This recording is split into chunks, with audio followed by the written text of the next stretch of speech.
امروز میخوایم بریم یه جایی که همش گوشته. بریم. کجاشون گل گذاشتم. چقدر قشنگ خلاقیت. این جذب کنه من جذب شدم که بیام اینجا گوشت بخرم. شما جذب نمیشین؟ میشه دیگه، میشه خلاقیت تو فروش. مدل‌های مختلف پنیرها نگاه کن.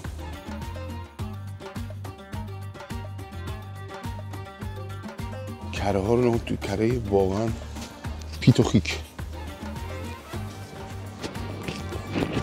آها اینا خودشون بیشتر از این اقوام استفاده میکنن برای برنج روزانه‌شون، بیشتر از بلغور استفاده میکنن تا برنج. ولی خب برنجای خودشون این شکلیه.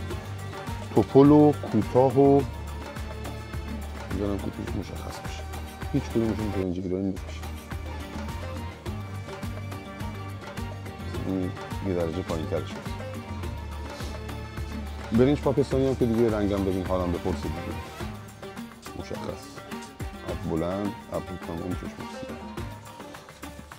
یه نکته خیلی دوستانی که کباب خورن میدونن پرده چه، بهم میگن پرده. جیگر سفید. واقعا بونه آبه.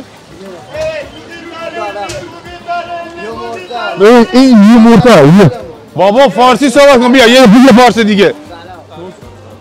آره محمد اون تا قضیه کنسله.